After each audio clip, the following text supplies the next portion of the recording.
chapter 10, a faith chapter, Hebrews chapter 10,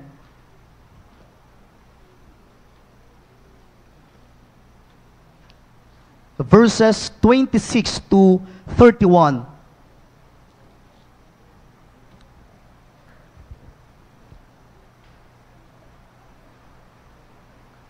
Hebrews chapter 11, 23. Hebrews chapter 11, verse 23 to 27. Basahin po natin yung salit-salitan, Hebrews 11, verses 23 to 27. Verse 23, sabi po ng Bible, by faith Moses, when he was born, was hid 3 months of his parents, because they saw he was a proper child, and they were not afraid of the king's commandment. Verse 24.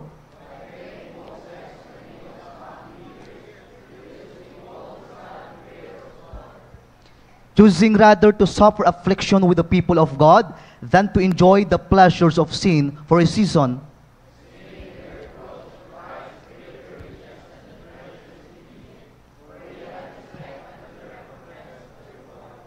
By faith he forsook Egypt, not fearing the wrath of the king, for he endured as seeing him who is invisible. Tayo po yung manalangin. Panginoon, salamat po sa mga talata po aming nabasa. Holy Spirit of God, please speak to the heart of your people. Kayo po ang mangusap, Panginoon. It is not my words, it is your words. Kayo po ang siyang kumilos sa bawat isa. Gamitin niyo po, Panginoon. Organize my thoughts. Kayo po ang mag-deliver ng message, Panginoon. And tulungan niyo po ang bawat isa na mahamon, Panginoon, sa iyong mayamang salita. Kayo po ang mataas malawalhati po ngayong hapon pong ito. At ang iyong salita lamang, Panginoon, ang siyang magbibigay encouragement po sa bawat isa. Salamat, Panginoon, sa simbahan pong ito na patuloy pong sumusuporta at nagmamahal po sa gawain po ng Panginoon. At patuloy po kami humingin tawad sa aming mga nagawang kasalanan. Ito po ang aming samot dalangin sa pangalan ni Jesus. Amen. Tayo po ay maaaring umupo. So ito pong binasa po nating mga talata talks about the life of Moses. Yung buhay po ni Moses, and then the reference nito is Exodus chapter 1 to chapter 3, na nung si Moses po itinawag po ng Panginoon. But in verse 23, sabi diyan, by faith Moses, when he was born, was hid 3 months of his parents. So nung panahon po na namatay po si Joseph sa Egypt, ay hindi na po kilala ng bagong hari kung sino ho si Egypt, kung sino po si Joseph. Alright? Ibig sabihin, hindi, kumbaga, nakalimutan na po ng Egypt na merong Diyos na dapat talagang sambahin at unahin ng mga taga-Ehipto. Now, itong chapter 3, ang sabi dyan, ito yung faith ng magulang po ni Moses. Verse 23, by faith Moses. So, ito po yung faith ng kanyang magulang. Kasi that time ay, nung nag-utos po yung hari po ng Egypt na lahat po ng mga ipinanganak po na sanggol na lalaki ay kailangan po itapon sa Nile River. So ipapatay, pero ang ginawa po ng magulang po ni Moses ay, si Moses ay itinago po ng kanyang magulang. Tinago po ng 3 months, and then ang ginawa po ng kanyang nanay ay ipinaanod po sa ilog at natagpuan po ng anak po ni Pharaoh. Natagpuan po ng anak ni Pharaoh hanggang si Moses po ay itinuring sariling anak ng anak ko ni Pharaoh. Now, si Moses ay naranasan niya yung buhay mismo ng Egypt. Yung kagandahan no ng Egypt, yung kultura, yung kustombre ay kumbaga si Moses po ay Hebrew, pero yung kanyang buhay ay sa Ehipto ay naranasan niyo po yung buhay po ng Ehipto, yung kayamanan, yung karangyaan. Pero dumating po yung time na sabi ng verse 24, but faith Moses, when he was come to years, refused to be called the son of Pharaoh's daughter. So bagamat naranasan po ni Moses, lumaki po siya at na-adapt niya po yung buhay po sa Egypt, na-enjoy niya po yung pagiging royal, nakasama sa royal family, yung kagandahan, yung magandang damit, yung mga masarap na pagkain, yung kultura. Pero dumating po sa time na si Moses po yung nagkaisip. When it come to years, na-realize po ni Moses na hindi po siya taga-Egypt. Hindi po siya bilong sa Egypt. Kaya nga verse 27, nasabi ng verse 27, by faith, he forsook Egypt. Ibig sabihin, inabandonan niya, kinalimutan niya, at tinalikuran niya ang Ehipto, kung saan po siya lumaki. Ano po, mahirap po iwanan kung saan ka lumaki, saan ho siya namulat. Kaya nga, yun po yung first 40 years po ni Moses sa Egypt. Kumbaga, na-realize po niya na hindi po siya taga-Egypt. Kumbaga, mahirap po para sa kanya. Kaya nga, by faith, hindi po madali para iwanan talikuran yung kanyang kinamulatan. Pero dahil hindi po siya bilong sa Egypt, iniwan po niya ang Ehipto. At tinanggap niya po ang panawagan ng Panginoon para ilid po ang Israelites upang makalabas po sa Egypt at madala po sa Promised Land. Sabihan, he forsook Egypt. He forsook Egypt. Kaya nga, Egypt is not the place of the will of God. Hindi po ang Ehipto ang lugar para sa kalooban ng Panginoon sa buhay po ni Moses. At tandaan po natin, Egypt is a picture of the world. Ang Ehipto po ay larawan po ng mundo. Kaya kung pag-aralan po natin, ang Egypt po ay idolatrous country. Marami pong Diyos-Diyosan sa Egypt. At hindi lang po yan, ang mga tao po immoral at meron po mga witchcraft and sorcery. Ibig sabihin, nagpa-practice din po sila ng witchcraft. So ganun po kadumi ho ang Ehipto, bagamat mayaman during those times. Ang Ehipto po ay dinadayo po ng mga tao. Mayaman po yung lugar pong yon. Pero isang lugar ho na marumi at isang lugar po na makasalanan. Kaya nga ang ginawa ng Panginoon ay inalis ho si Moses sa lugar ho ng Egypt at nagkaroon ng desisyon sa buhay po ni Moses na he forsook Egypt. Kaya po ngayon po gabi ay ini-encourage ko po ang bawat, let us forsake Egypt. Let us forsake Egypt. Iwanan po natin ang Ehipto. Ang Ehipto po ay larawan po ng mundo. Amen? Kaya nga tandaan po natin, the influence and system of the world, na kaya po maraming Kristiyano ang hirap lumago sa buhay pananampalataya. Bakit po? Dahil po sanlibutan. Influensya ho ng sanlibutan. Kaya ho maraming Kristiyanong nakukurap ang pananampalataya because of the system of the world. Amen? Tandaan po natin, hindi po tayo taga-mundo, amen? Although tayo po ay nasa mundong ibabaw, pero hindi po talaga ito ang ating tunay na tahanan, amen? Ang ating pong tahanan sa langit, amen? Tayo po ay nakikiraan lamang, amen? That's why, let us forsake Egypt, let us forsake the world. Kaya sabi ni John, love not the world, neither the things that are in the world. If anyone love the world, the love of the Father is not in him. Amen? Hindi ho dapat natin mahalin, hindi ho dapat natin yakapin ang sanlibutan, sapagkat hindi ho tayo taga-mundo, amen? It hinders our growth, it corrupts our Christianity, amen? Kaya hanggang ngayon, hindi po natin maunawaan ano ba ang gawain ng Panginoon, amen? Ano ba yung commitment for what? Kasi corrupt na tayo ng mundo, amen? Hindi natin maunawaan ang ginagawa sa loob ng simbahan. Hindi natin maunawaan ang programa ng ating simbahan sapagkat corrupt po tayo sa sanlibutan, amen? Kaya let us forsake Egypt. Nalilimitahan ho tayo sa ating paglilingkod, amen? Kaya ayaw ho natin magsuko ng buhay sapagkat mahal na mahal po natin ang mundo, amen? Hirap na hirap tayong lumakad palapit sa Panginoon. Hirap na hirap po tayo magbigay ng commitment sa Diyos. Hirap na hirap po tayong maglingkod sa Panginoon. Bakit po? Because of the world. Ang mundo po ang dahilan. Kaya po tayo ay hindi natin naibibigay lahat sa Panginoon. Amen? Ang ating reservation na sa mundo. Gusto pa natin bumalik. Gusto pa natin i-enjoy ang mga bagay sa sanlibutan. Pero hindi kalooban ng Diyos na tayo po ay manatili sa sanlibutan. Amen? Let us forsake Egypt. Let us forsake the world. Amen? Nalilimitahan ho tayo. The will of God does not happen in our lives because we are too attached to the world. Masyado po tayong attached. Amen? Masyado po tayong malapit. Masyado po tayong na-enjoy ang mga bagay sa mundo. Kaya nga ang problema mo sa atin, hindi na natin na-enjoy ang gawain ng Panginoon because of the world. Amen? Let us leave Egypt. The problem of worldliness sa isang Kristiyano. Kaya nga, nangyari po ang kalooban lamang sa buhay po ni Moses nung iniwan doon ni Moses ang Egypt. Amen? At mangyayari din po ang perpektong kalooban ng Diyos sa ating buhay kung tatalikuran po natin at iiwanan po natin ang sanlibutan. Kaya nga hindi mangyari ang kalooban Diyos sa buhay mo eh. Sapat bakit po? Hindi mo maiwan-iwan ang mundo. Hindi mo maiwan-iwan ang mga bagay sa labas. Ang ating pastor ay talagang sumisigaw na At tinatawag ko sino magsusuko ng buhay hanggang ngayon, hawak-hawak ko pa rin ang upuan. Why? Hindi mo kayang iwanan ng mundo. Amen? Let us forsake Egypt. Then stay in Egypt. Amen? Tatlong bagay po ngayong gabi. 3 things na nag-withhold sa atin. Kaya tayo hindi makasunod sa Panginoon. Number 1, the privileges in Egypt. Sabi ng verse 24, by faith Moses, when he was come to years, refused to be called the son of Pharaoh's daughter. Number 1, the privileges in Egypt. In Egypt. Nakita po natin na si Moses po ay siya na dapat yung, dahil nga po tinuri po siyang anak, siya po ay tinuring anak po ng anak ni Pharaoh, at si Moses po ay merong privilege na maging next king ho ng Egypt, next Pharaoh of Egypt.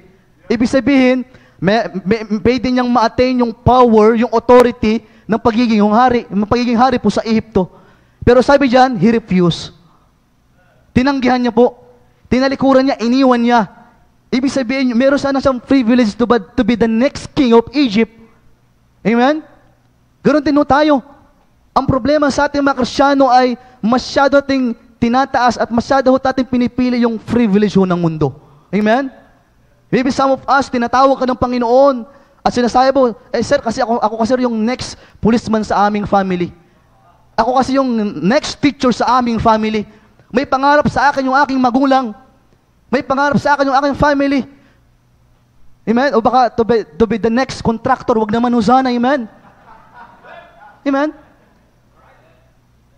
Pero tinatawag ka ng Panginoon to be the next missionary po ng simbahan po ito. Amen? To be the next pastor. Amen? Kaya dapat ang ating goal sa gawain ng Panginoon, sino yung next na dapat gagamitin ng Panginoon?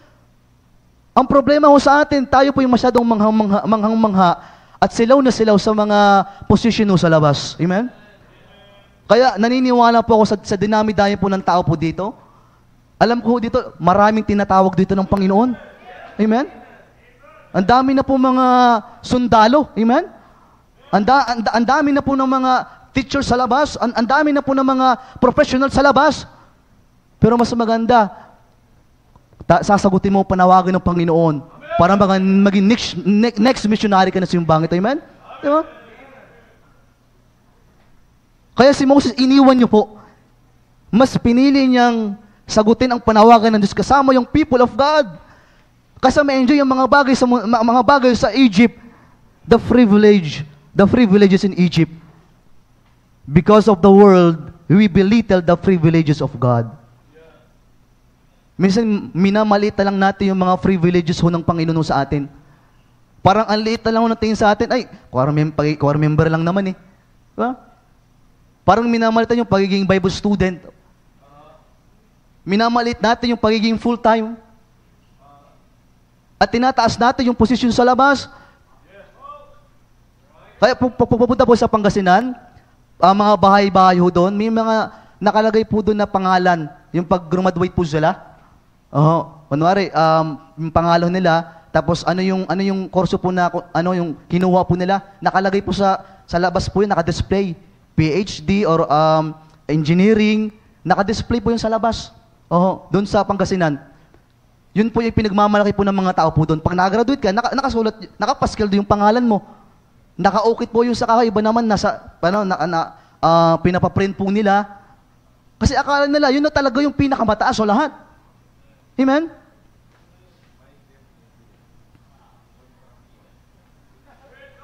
Tapos tayo, liit na liit sa ating sarili. Huwag natin mamalitan ng gawain ng Panginoon. Amen?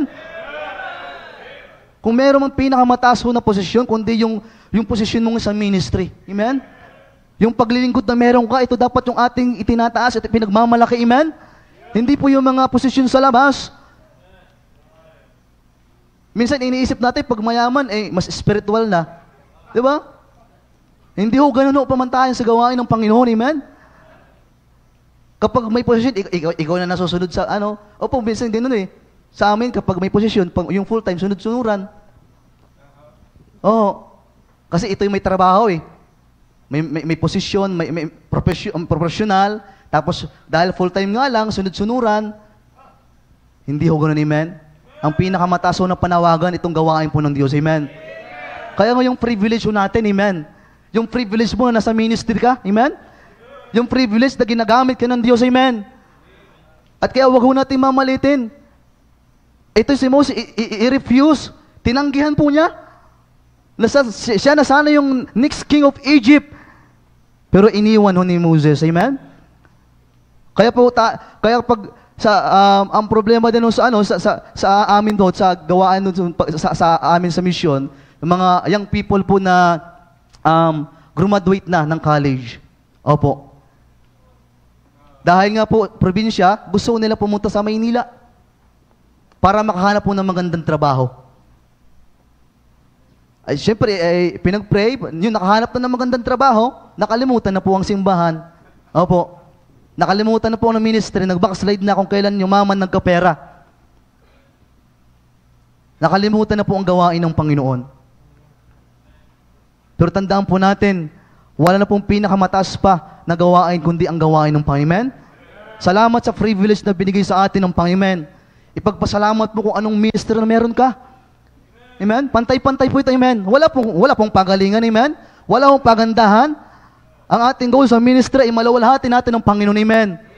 Kawawa naman ako, tagasunod lang ng basura. Hindi ho ganun, amen?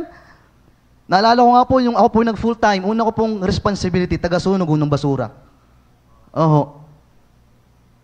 Unang-unang araw ko agad, binigay din sa akin yung isang tambak ko ng basura kasi wala pong kumukuha ng basura sa amin eh.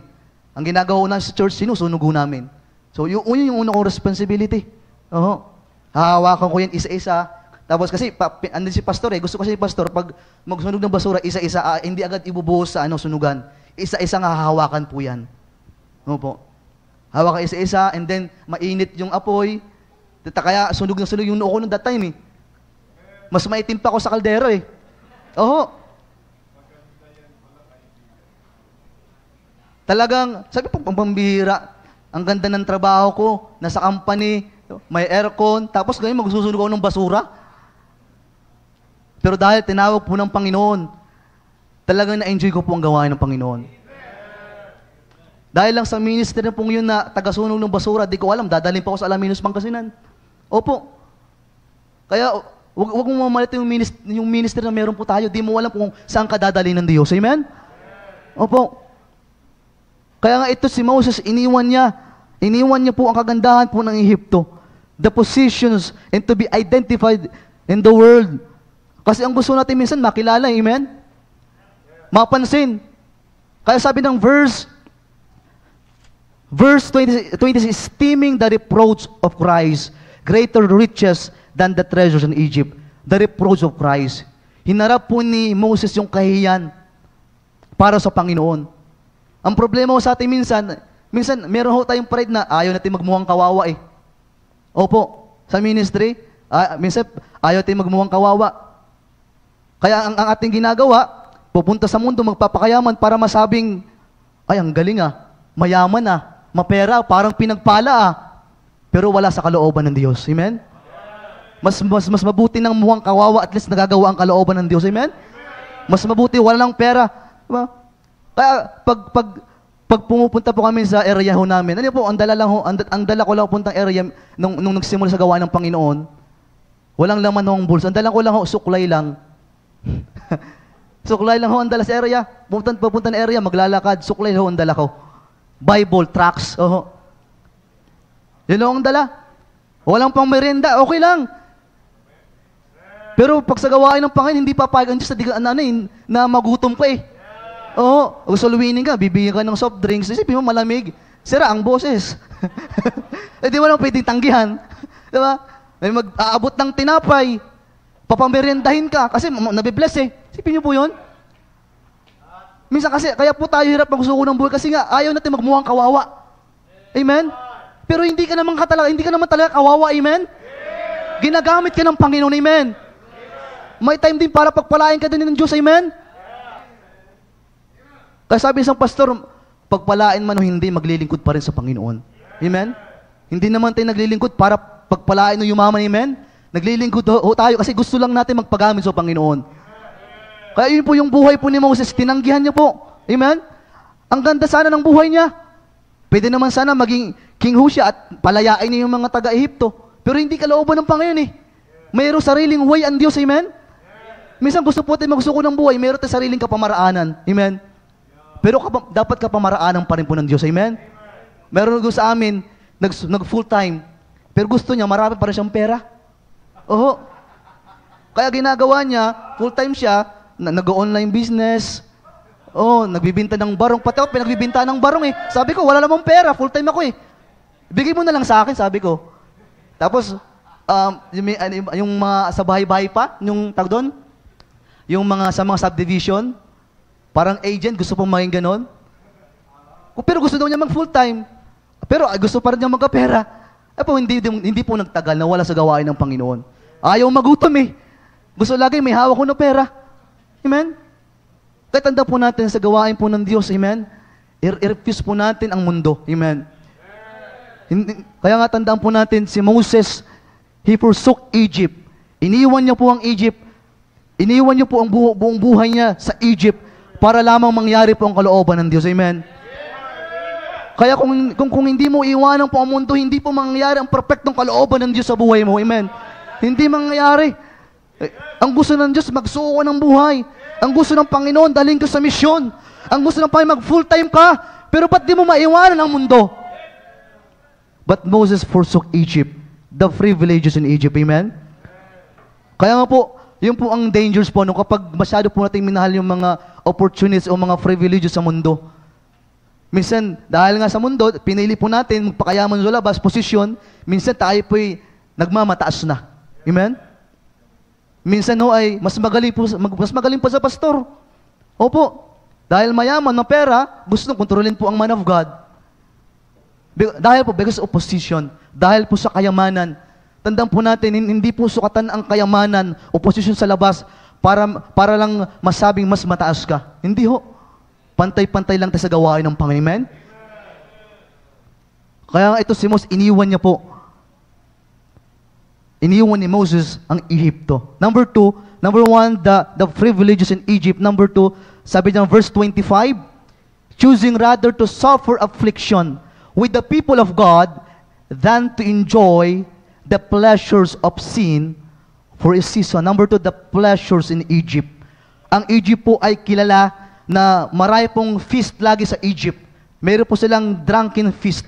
Sipin niyo po yun? Sa Egypt. Ibig sabihin, ito'y festival na puro inuman. Nagpapakalasing sila hanggat gusto po nila. At sa Egypt din po ay meron pong music and sensual dancing. Kaya nga nadala po nila yun sa Exodus chapter 32. Sumayaw po sila.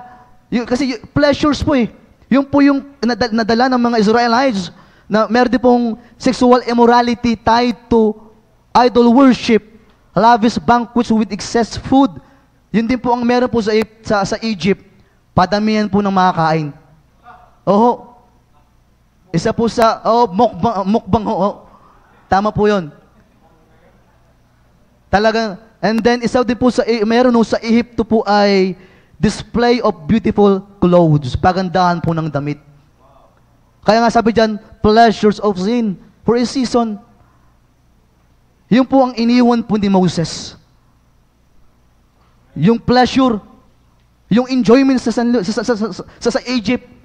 Kaya nga tayo po, bilang manggawa ng Panginoon, kaya hindi natin na-enjoy ang gawaan ng Diyos kasi nga, yung enjoyment natin, nare-replace na sa sanlibutan. Pero sabi niya, choosing to suffer affliction with the people of God. Mas pinili ni Moses magtiis. Mas pinili ni Moses na samahan itong mga matitigasawang ulo. Sipin niyo po yun? Inilid ni Moses yung matitigasawang ulo pupuntang Promised Land. Pinagtiisan niya, pwede naman sanang mag-stay na lang sa Egypt si Moses at enjoy yung pleasure. Pero pinili ni Moses yung kanyang panawagan. Amen?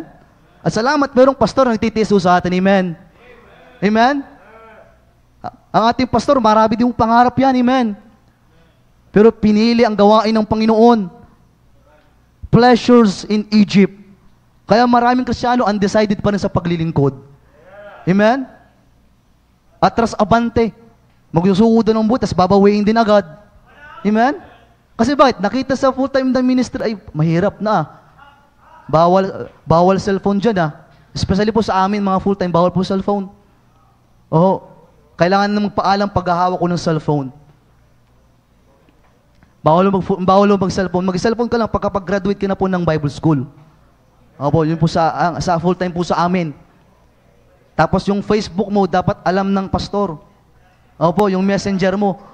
Bawal ka, dapat yung, kung may cellphone ka man, isusurrender mo. Amen? Ayaw iwanin sa libutan, amen? Kaya hirap magsuko ng buhay. Why? Because of pleasures, amen? Hindi kayang iwanan ang mobile games. Amen?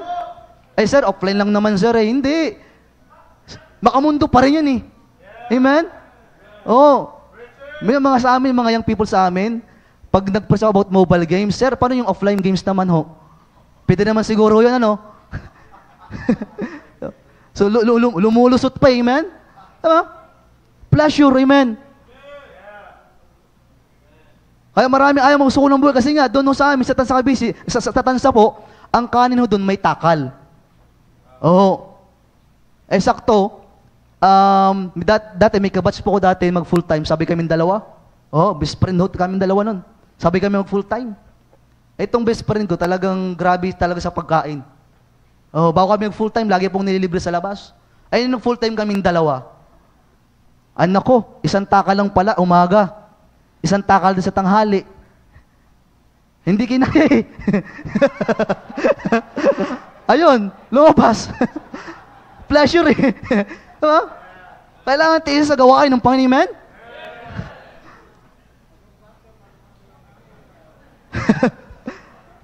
Tandaan po natin eh, yung pleasure, yung pleasure sa mundo, amen?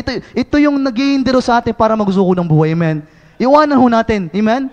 Mas magandang mag-enjoy tayo sa gawain ng Panginoon. Although minsan tayo po'y discouraged, minsan tayo po'y afflicted, pero dahil tama ang puso mo, dahil nagsuko ng buhay sa Panginoon, yun yung pleasure po natin, amen?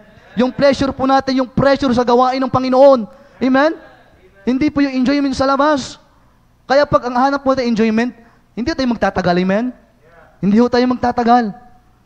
Kaya nga, iniwan po ni Moses yung pleasures of sin for a season. Pansamantala lang po kaligayahan sa labas. Amen? Yung mga umaalis, yung mga lumalabas, yung mga umatras sa gawain ng Panginoon, hindi po sila masaya. Pinipilit lang nilang maging masaya, pero at the end ng kanilang pong buhay, hindi ho talaga masaya. Amen? Kaya minsan, yung mga umaalis, akala talaga nila parang blessed na blessed sila eh. Opo. Yung mga kasabayan ko sa gawain ng Panginoon umalis, talagang nagpo-post sa social media, may sarili ng motor, sabi mo yun? Mayroong iPhone, sabi mo yun? At akala mo naman talaga, sila, parang yung pabor ng Diyos, nasa kanila eh. Oo. Ako naman, pag pinayero ko naman, pag ako naman nainggit, di ba? Pero salamat sa Panginoon, pinili ko pa rin ang gawain ng Diyos.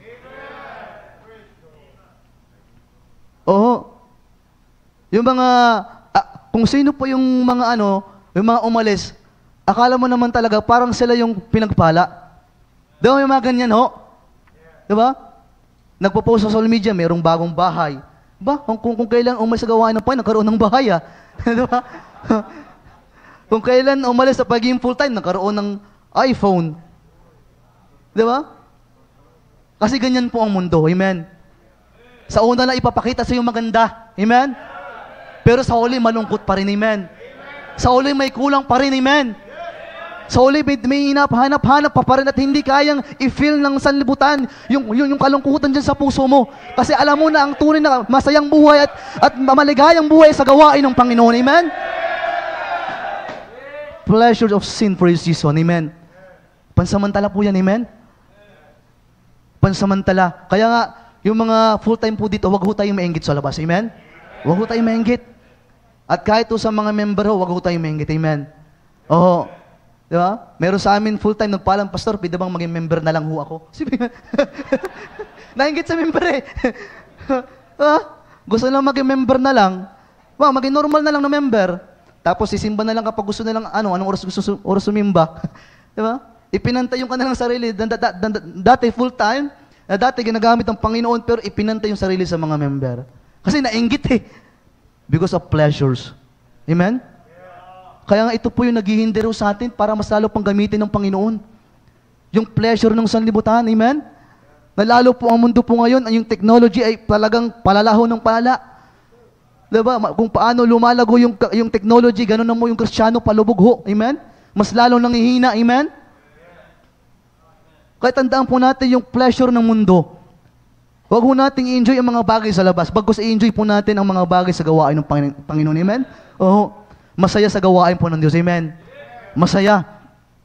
Kaya nga, choosing rather to suffer affliction with the people of God than to enjoy the pleasure of sin. Kaya, asan po ang ating enjoyment? Amen?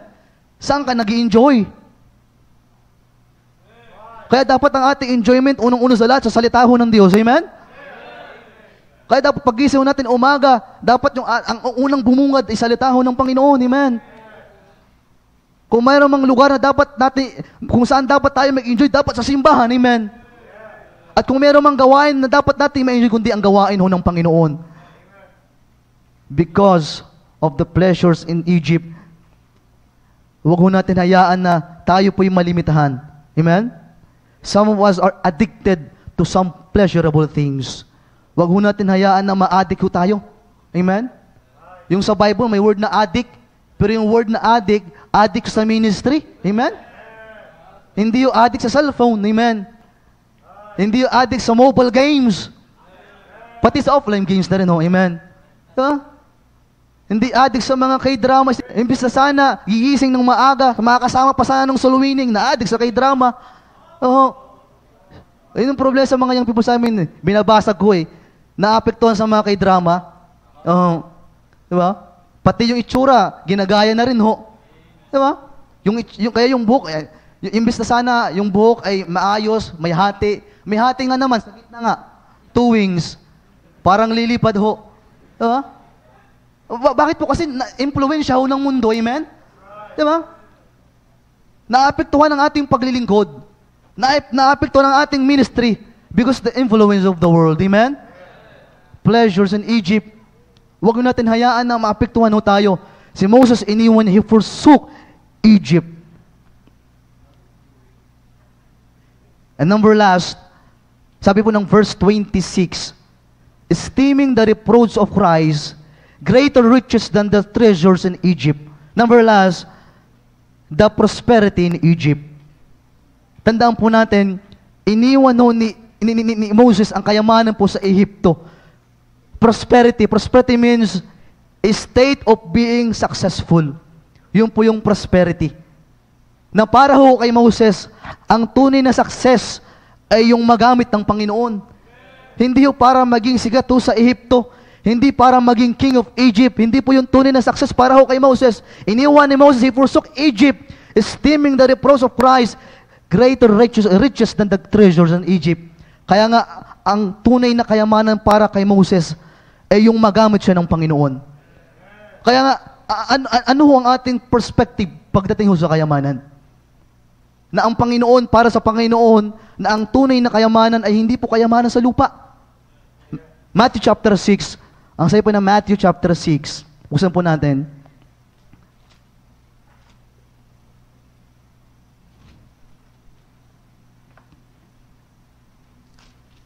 Verse 19 to 20, kung ang Bible niyo po ay red letter edition, ang nagsasalita po dyan ng Panginoon. At ang encouragement niya sa mga disciples niya ay mag-ipon ho ng kayamanan. Pero ano bang klaseng kayamanan? Lay not up for yourselves treasures upon earth, where moth and rust that corrupt, and where thieves break through and steal. Verse 20, but lay up for yourselves treasures in heaven. Kaya makita ho natin ang tunay na kayamanan, amen. Hindi yung maagarang kayamanan sa labas, hindi po yung limpak-limpak ho na salapi, hindi po yung maagarang sakyan, hindi po yung mga laking bahay, hindi yung mga attainments ho natin sa sanlibutan. Ang tunay ho na kayamanan ay kayamanan po sa langit. Yan po yung encouragement ng Panginoon, yun po yung perspective na meron ng Panginoon about treasures, about riches, about prosperity, amen? Kaya ito ang pinili ho ni Moses, ay mag-ipon ho ng kayamanan sa langit. Amen? Pinili niya po ang kasama ang mga ang mga tao ng Diyos. Although mahirap para sa kanya, although 40 years sa Egypt, na-enjoy niya po yung kayamanan ng Egypt eh. 40 years, na-enjoy niya, simula pagkabata hanggang paglaki niya. Na-enjoy niya po lahat. Na-enjoy niya po yung magandang robe, na-enjoy niya po yung magandang palasyo sa Egypt. Pero nakita ni Musa, hindi ako para sa Egypt. Hindi ako para dito. Hindi ito yung kayamanan na tinutukoy ng Panginoon. Ang tunay na kayamanan ay yung magamit ka ng Diyos at mag-ipon ng kayamanan sa langit. Amen? Kaya wag ho tayo magpabulag sa kayamanan sa labas. Amen? Minsan, mangha po tayo sa mga kayamanan sa mundo. Opo. Mangha kasabay sa labas at iniisip po na sana magkaroon ako ng ganito.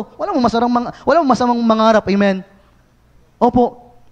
Pero kung yun yung perspective mo patungkol sa kayamanan, mali po. Amen? Kapag nakita ka ng mga sports car na dumadaan, talagang nanlalaki yung mata mo. Diba? Talagang napapawaw ka. Hindi po yung perspective ho ng kayamanan. Diba? Hindi po yung bilyon-bilyon na ninakaw ng mga diskaya. Hindi ho yun. Amen? Hindi yung mga tunay na kayamanan. Amen? Ang tunay na kayamanan ay kayamanan po sa langit. Amen? Let us forsake Egypt. Iwanan po natin ang Ehipto. Amen? Huwag ho natin hayaan na ma-impluwensyahan ho tayo. Huwag ho natin hayaan na mapatigil tayo sa paglilingkod because of Egypt. Amen? Huwag natin hayaan na iwanan natin ang panawagan ng Diyos because of Egypt. Let us forsake Egypt. Amen? Kaya number 1, the privileges in Egypt, the pleasures in Egypt, and last, the prosperity in Egypt. Tayo po yung manalangin. So, Panginoon, salamat po sa mensahe po ngayong hapon. Salamat po, Panginoon, sa gawa po ng banal na Espiritu. Nakita po namin ang Ehipto, ang sanlibutan, na hindi po kami para dito, O Diyos. Tulungan niyo po ang bawat isa na tuluyan po namin malisan, maiwanan, Panginoon, ang Egypt sa aming buhay. Makita po namin ang kagandahan ng gawain po ng Diyos. Mga taong tinatawag ng Panginoon ay sagutin po nila ang kanilang panawagan, Panginoon, at talikuran po ang sanlibutan. Salamat sa simbahan pong ito. Salamat, Panginoon, sa bawat isa sa iyong mga anak na nandito. Ito po samot na langin sa pangalan ni Jesus. Amen.